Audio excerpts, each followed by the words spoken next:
My mom passed away. Oh, I see. I'm currently overseas.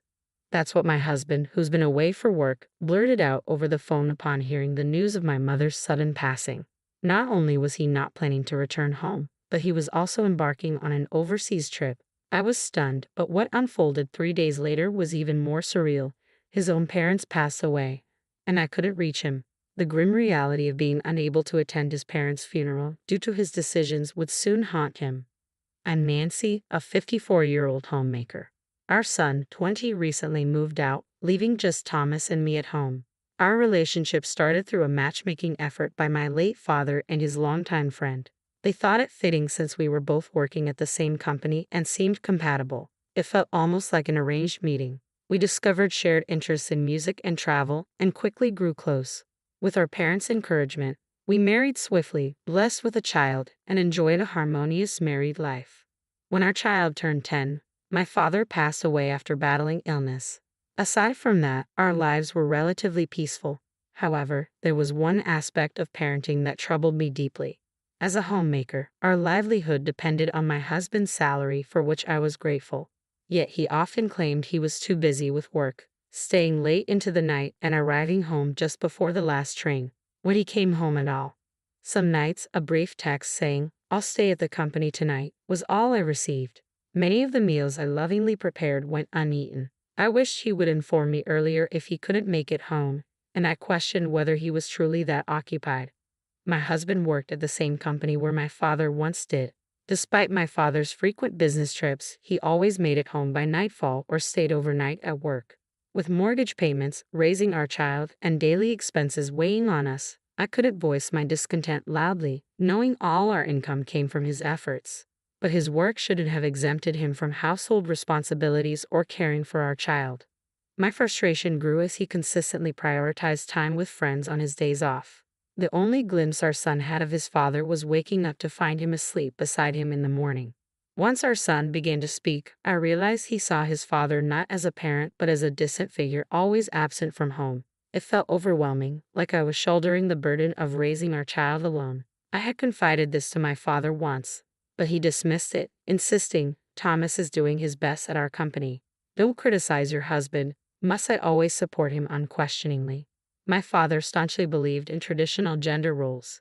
My mother, in turn, would listen to my grievances and gently remark, "He doesn't understand the hardships of a woman," with a resigned smile.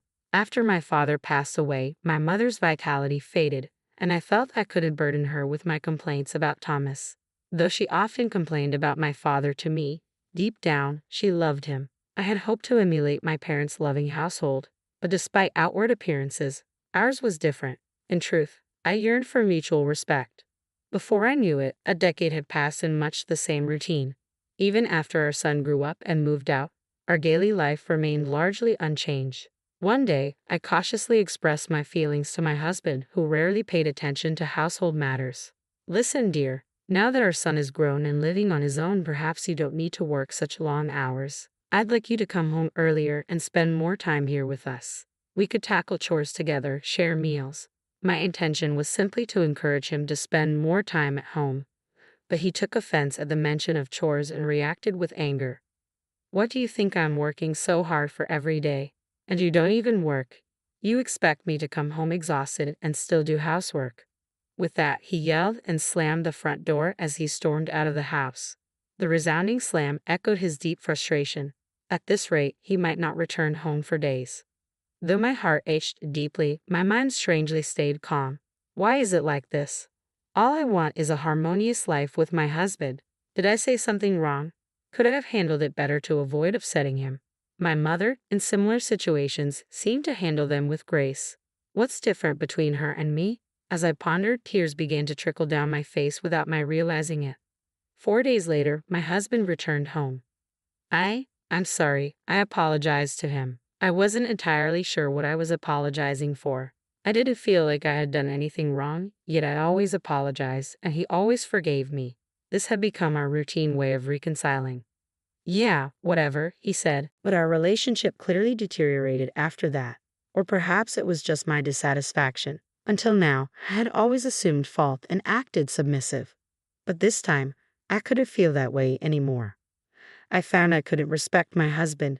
About a month later, while things remained strained between us, he dropped a bombshell. I've been transferred to Alaska. I'll be moving alone. My husband, who had grown increasingly distant, suddenly disclosed this news.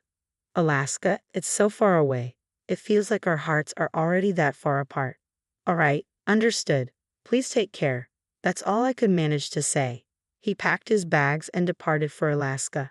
In no time, I found myself alone in our once bustling home. It felt surreal that not long ago we were a family of 3 here.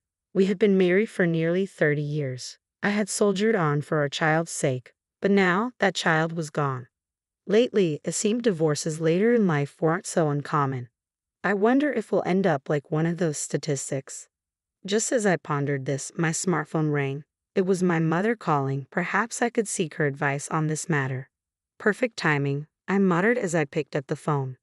Hello, I'm Dr. Johnson from Chicago General Hospital. Am I speaking with the daughter of the phone's owner? A sinking feeling washed over me. Yes, I'm her daughter. Is something wrong with my mom at the hospital? Please stay calm. Your mother passed away recently due to acute heart failure. We need you to come to the hospital right away. Everything went black before my eyes. My mom is gone. Could there be some mistake? Just last week, she sounded perfectly fine on the phone. Hello? Are you still there? Hello? I'm sorry. I'm just in shock and confused. That's understandable. My condolences for your loss. I'll be there as soon as possible. Please tell me the address.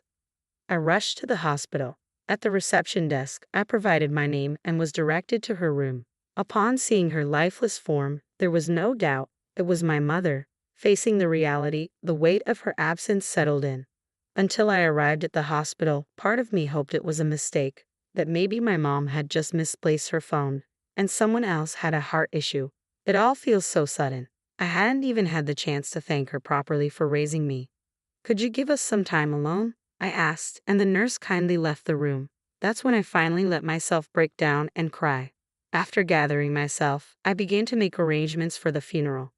Let's see. First, I need to reach out to the relatives and make arrangements. And I should also inform Thomas.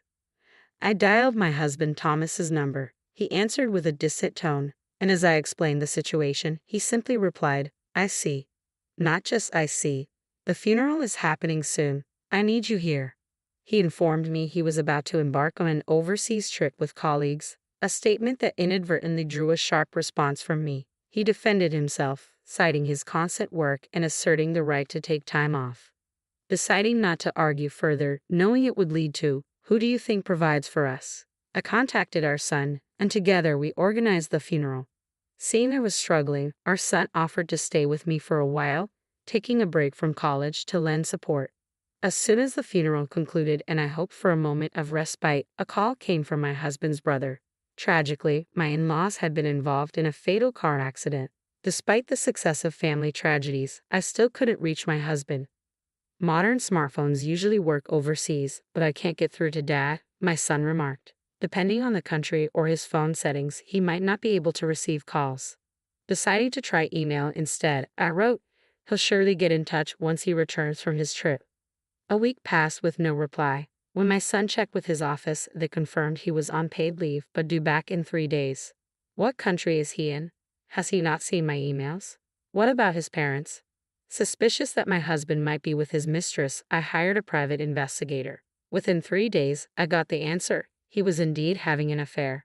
My husband took a woman he met on his trip to Japan sightseeing. I received several photos of them happily exploring the city together. It seems he's having quite a good time.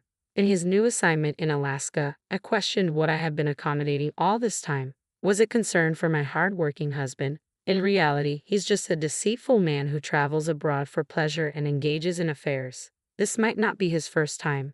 Filled with anger, fueled by years of patience, I called my husband's office and urgently requested to speak with him. Hello? What's so urgent?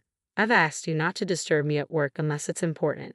Didn't you read my email? Our parents have passed away. You mean your mom, right? You mentioned that earlier. Are you still upset about it? I finally managed to take some time off. No, I mean your parents. They were in a car accident. What? Are you serious? Why would I make something like this up? You claim to have just returned from abroad, but I've heard you've been back for days. Why haven't you been checking your emails? My husband seemed speechless, struggling to accept the sudden reality confronting him. Hello? Are you there? Yeah. His voice trembled, though he had shown no hesitation in missing my mother's funeral. The news of his own parents seemed to rattle him. The funeral is done, and they've already been cremated. It's too late for remorse. I felt no sympathy as I coldly added, "You need to come back immediately." I thought I heard a strained response from him, but I hung up without acknowledging it. Mom, what's going on? He's on his way home now. And just so you know, I'm filing for divorce from your father today. What? Why all of a sudden? I understand you're upset he hasn't been reachable during this busy time, but isn't divorce a bit extreme? I laid out everything to my son. It was a harsh reality to burden him with, but he's an adult now. I believed it was better to be honest than to fabricate excuses. This is indefensible. I'm standing by you, Mom. With my son's support assured, everything was prepared. Soon after, my husband arrived home. "I'm back." His tone, usually brash, now lacked its usual vigor. He appeared as a pitiful man, having lost both parents at once and unable to attend their funerals. "But I need to talk to you. Your brother was pretty upset about everything, you know." I couldn't help it. Even after returning to Japan, I was busy with client meetings. Quite a young client, isn't she? With that, I showed him the picture I received from the private investigator. "What? Where did you get this? Look at you two, arm in arm, having a good time. If this really is just a client, have you picked up some new tricks? It seems like this isn't your first time." I dropped the bombshell, and the impact was immediate.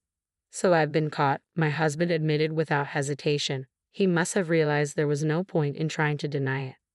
I pressed on. "You didn't even try to see your parents in their final moments, let alone mine." "Shut up. You have no idea how stressful my job is. I work tirelessly to support this family. And yes, even you, who does nothing, aren't blameless." My husband showed no remorse, only defensiveness. You're despicable. I'm ashamed to call you my father. Let's end this. Let's get a divorce. I'll file for alimony later. Your personal belongings will be sent from this house via FedEx. I'll be relieved to be rid of a parasite like you. You'll get the standard alimony, but don't expect any more than that. I had thought I was doing everything for my husband, but had he really seen me as a burden all this time? What had I been enduring all these years? Considering the money he spent on his numerous affairs, I decided to claim $45,000 in alimony. Whether he could afford it or not, he paid it in one lump sum. Previously, I used to keep track of our finances, so I had a rough idea of his financial situation. However, his overseas escapades with mistresses, bringing them to Japan and partying, coupled with his absence at his own parents' funerals, caused rumors to circulate within the company, leading to his resignation. He had held a respectable position at the company, which he likely believed he had earned on merit. In reality, his entry into the company had been facilitated through his parents' connections. Now, lacking any special skills, my husband struggled to secure even part-time work after failing to find another full-time job. According to my brothers-in-law, losing his family, job, and now his parents without the chance to say goodbye seemed to be pushing my husband to his limits. He can't sleep without taking sleeping pills and is reportedly seeing a psychiatrist. I felt no sympathy whatsoever. My son, who had promised to stay with me during this turbulent divorce, returned home concerned about my physical and mental exhaustion. I think I'll live modestly with my son. Looking ahead, I probably should have saved the alimony, but I needed a change of scenery. So I've decided to take my first overseas trip with my son. After that, I plan to start working part-time. The thought of trying something new fills me with excitement. It feels